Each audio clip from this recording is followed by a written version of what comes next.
Hey everyone, it's Ben Hardy here, and in today's video I'm going to be talking about why the new luxury car market is in such a big boom right now. Like, why are so many people going out and buying brand new luxury cars? It's crazy. Before we get in this video though, as always, if you want to save time and money, the next time you purchase a car, link to my car buying guide in the description down below. And then if you want to see more videos just like this, then I recommend you subscribe because I post content every single day. Let's get into it.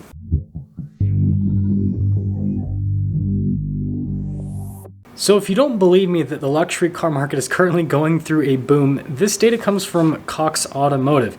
Luxury car sales last month, January of 2023, were up by almost 20%. And if you don't remember, January of 2023 was not a great month for new car sales. There were fewer new cars sold in January of 23 compared to December of 22. Well, at least for regular cars. Luxury cars, again, they were up by almost 20%. And not only were the amount of sales up, but the average transaction price with luxury cars also slightly increased as well. And so this shows that there is huge demand for brand new luxury cars. I want to emphasize that because if you look at the used car data, despite the fact that used car values have slightly increased over the course of the last month and a half, luxury cars are still down by the largest margin. They're down by like 12% roughly year over year. And so we are literally in a market situation where new luxury cars are the hottest item on the market, but used luxury cars are literally the exact opposite. And when we dive into the demographics that are purchasing luxury cars, it actually helps explain this situation. So the average luxury car buyer makes over $100,000 per year. In fact, only 8% of luxury car buyers make less than $100,000 per year. And the average income here in the US household income is about $70,000 per year. So the average luxury car buyer makes more than the average American. Now, this is obviously going to vary brand to brand. So like someone purchasing from, I don't know, let's say Audi or BMW, for example, is going to make less money than someone purchasing from Rolls-Royce, and actually have some of the numbers here. So with like BMW, most of the clients are making in the $120,000 to $250,000 per year range, whereas with Rolls-Royce, you're going to be making on average over like $5 million per year.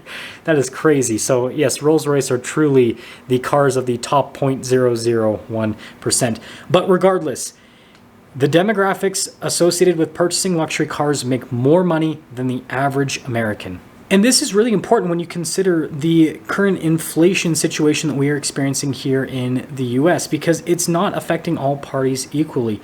We all know that lower income demographics are getting hit harder with inflation compared to higher income demographics. And I'm going to use bananas as an example. So the reason I'm using bananas as an example is I feel like regardless of how much money people make, everyone eats roughly the same amount. Obviously, there are certain lifestyle choices one way or another that will make it so that a person would eat more or less, but let's just say that regardless of how much money you make, you're going to eat about the same amount of food. And we're going to, again, use bananas in our example. So let's take an individual that makes $20,000 per year, and let's say that in the pre-pandemic market, they were consuming the equivalent of $100 worth of bananas per year. So that would equal about 0.5% of their income per year. But let's say that inflation hits these bananas and they're eating the same amount, and now bananas cost $200 per year for them. So now they're spending 1% of their income per year. And so you can see that, those bananas are costing quite a bit, in terms of the percentage of their overall income. Now let's take an individual that makes $200,000 per year instead of $20,000. Well, instead of spending 0.5% of their income per year when bananas are $100, they're spending 0.05%. And even though bananas have doubled in price, they're still only spending 0.1% of their income per year instead of 1%. Hopefully my math was sound there, it's just on the spot.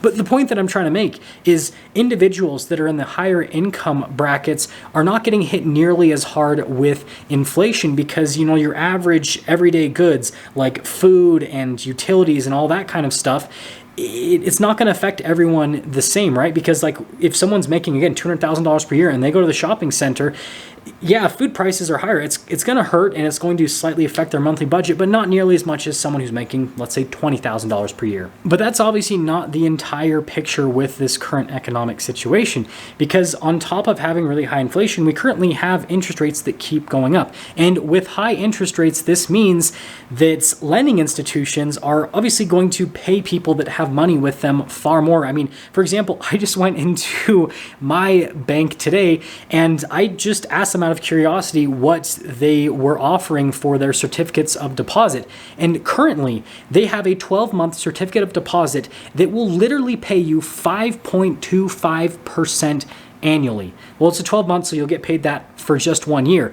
That is literally a completely risk-free way of making 5.25%, which is absolutely insane. And so you can obviously just jump to the conclusion that, well, if an individual has money right now, and if they have money that they're able to give to a bank, then they're able to make money on that money. And so the next demographic point that I want to talk about is the age of luxury car buyers. Most luxury car buyers are actually older. Now, this is going to vary brand to brand, but you're typically going to see most luxury car buyers in the 35 to 64-year-old age group. Some brands skew a little bit younger, some brands skew a little bit older. And if we look at net worth with these age groups, then I think that this kind of hits home with this whole point. So individuals that are 35 to 44 years old have an average net worth of $400,000. Now, the median net worth, which is probably more accurate to what the average person in this age group actually has, is $91,000. But again, we're talking about luxury car buyers that are probably going to have a net worth that is higher than, what the median would be, aka the real average. And so I think that saying that a luxury car buyer that's 35 to 44 years old having a net worth of $400,000 is probably pretty accurate. Now, 45 to 54, $800,000, 55 to 64, $1 million. And again, if we go back to our interest rates that we were talking about, let's say that we have an individual that has $1 million, and let's say that for some reason they decide to put all 1 million of those dollars in a bank, in a certificate of deposit at 5%. Well, that would literally pay them $50,000 a year for doing absolutely nothing. And again, completely risk-free, because this is a lending institution, right? Paying this person to just park their money with them.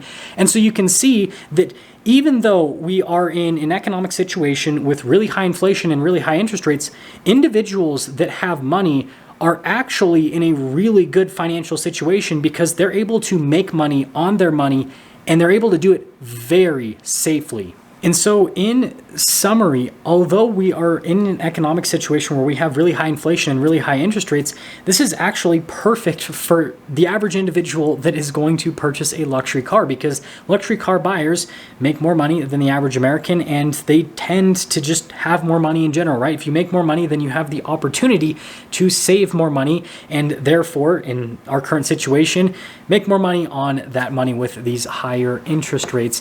And so this is really the driving force behind the increase in luxury sales, and I foresee this only continuing into the foreseeable future, especially if these interest rates stay sky high. Again, when individuals can make a guaranteed 5+% on their money completely risk-free, like, that sets them up to make the decision to maybe go and splurge a little bit. And this is a little bit more on the anecdotal side of things, but what luxury car dealers have been telling me is that their customers that even are, currently, quote unquote, struggling right now because their businesses aren't doing as well as what they're doing during the pandemic, are still going out and spending just as much money as they did before, because they've become accustomed to a particular lifestyle that they kind of built up over the course of the pandemic, where they get a new car all the time because they're not going out as much, so on and so forth. And they just want to keep doing that lifestyle, even if it doesn't make as much sense from a financial perspective. But again, I feel like they're also getting that boost with these higher rates.